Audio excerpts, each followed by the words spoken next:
Salut, c'est Cyril. Je suis content de te retrouver aujourd'hui pour te parler d'un livre. Aujourd'hui, on va parler d'un livre de Yasmina Khadra. Ce livre s'appelle Khalil. C'est aux éditions Roman Julliard. Allez, je t'en parle tout de suite, c'est parti. Alors déjà, ce qu'on peut dire de ce roman, c'est qu'il a été écrit par Yasmina Khadra, qui est un auteur algérien. Et Yasmina Khadra, c'est son nom de plume, tout simplement. Donc ce qu'on peut dire également de Khalil, c'est que c'est un livre qui va traiter de terrorisme, de djihadisme et de la manière dont les jeunes de quartier, en l'occurrence dans le livre les jeunes de Molenbeek, donc en Belgique, ce quartier de Belgique, peuvent en arriver à avoir envie de mourir et à avoir envie de se faire exploser au milieu d'une foule. Alors le livre commence sur les chapeaux de roue, puisqu'au tout début du livre, en fait, dès les premières lignes, on est tout de suite avec Khalil qui est équipé, il est dans une voiture en fait, avec d'autres personnes, et donc ils sont tous équipés d'une ceinture explosive, et ils vont aller commettre un attentat suicide à Paris, donc au Bataclan, au Stade de France, etc. Khalil, lui, doit aller dans le RER et se faire exploser au milieu d'une foule dans le RER. Donc les autres vont commettre leur forfait, ils vont tout simplement se faire exploser, il va y avoir des attentats, mais Khalil, lui, quand il va appuyer sur le détonateur pour faire exploser sa ceinture, d'ailleurs il n'a pas hésité, il a bien appuyé, rien ne va se passer en fait. Sa ceinture en fait elle est défectueuse, il va se rendre compte après qu'il y avait un téléphone portable accroché à sa ceinture et quelqu'un a cherché à tout simplement le faire exploser à distance au moyen de ce téléphone portable. Voilà. Et donc du coup, Khalil n'est pas mort. Et alors qu'il s'attendait à mourir en martyr, il n'est pas mort et du coup il se pose plein de questions, il se demande comment ça se fait et donc le roman commence comme ça. Donc après, au fur et à mesure de l'histoire, en fait, Khalil va déjà essayer de revoir ses frères, donc il peut pas parce qu'il vient d'y avoir un attentat, donc forcément tout le monde reste dans sa planque, personne bouge, etc. Donc il va essayer d'aller voir sa famille, en l'occurrence sa grande sœur, Khalil, il va aller voir également appeler chez ses parents, essayer de parler à sa sœur jumelle, puisqu'il a une sœur jumelle. Et voilà, donc, et du coup, à travers ces dialogues et ces rencontres, à travers ces échanges, enfin pas ces rencontres, mais ces échanges qu'il va avoir avec sa famille et tout ce qui s'ensuit, on va découvrir petit à petit l'univers de Khalil. Et qu'est-ce qu'on va découvrir dans cet univers? On va découvrir que Khalil, en fait, c'est quelqu'un qui a de mauvaises relations avec ses parents, qui a une haine envers son père, qui méprise sa mère. C'est quelqu'un qui est en manque d'idéal, quelqu'un qui n'aime pas la société dans laquelle il vit, il se sent comme un citoyen de seconde zone. Il a également des problèmes existentiels, il a aussi des problèmes identitaires, il se sent comme un étranger à l'intérieur de son propre pays, en l'occurrence la Belgique. Pourquoi est-ce qu'il se sent un étranger? On le sent dans le roman, c'est pas clairement dit, mais on sent que les jeunes dans ce quartier, ils vivent selon un code de valeurs qui est différent du pays dans lequel ils sont.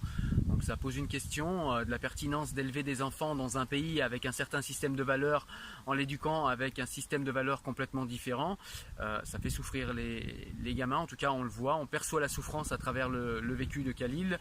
Voilà, donc il a plein de soucis existentiels comme ça qui s'accumulent les uns aux autres. En plus, il n'a pas de travail, donc il se sent également un parasite de la société, un parasite de ses parents, de sa sœur, puisqu'il est toujours en train de réclamer de l'argent, etc.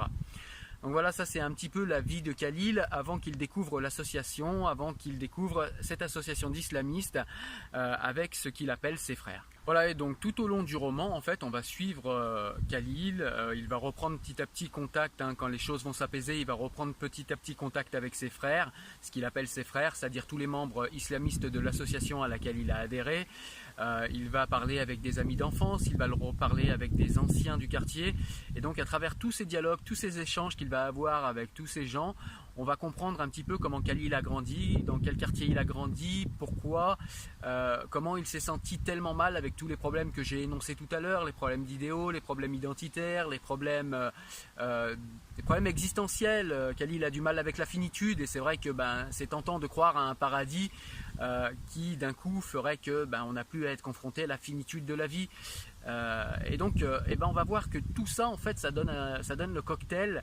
Le cocktail gagnant en fait pour que les associations islamistes en fait ramassent ces enfants, ramassent les gamins perdus comme Khalil, qui qui à cause de tous ces problèmes ont un grand manque de confiance en eux, ils se sentent au banc de la société, ils n'ont vraiment pas une belle image d'eux, et ces associations leur donnent une famille, leur donnent une fraternité, comblent toutes leurs failles, hein. Comme je l'ai dit, les failles existentielles, c'est comblé par le paradis, les failles identitaires, voilà, on est entre frères, on est tous ensemble, les nations ne comptent plus, on est les frères de l'islam, etc.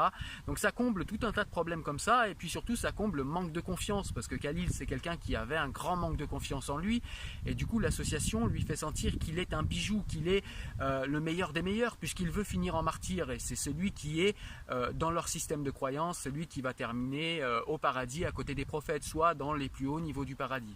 Voilà, donc forcément quelqu'un qui est qui a une faible estime de lui, quelqu'un qui se sent pas bien dans sa vie, il se sent tout de suite entouré de ses frères, entouré de cette doctrine, il se sent tout de suite comme un joyau. Et c'est cela que l'on ressent quand on lit les pages du livre de Yasmina Khadra.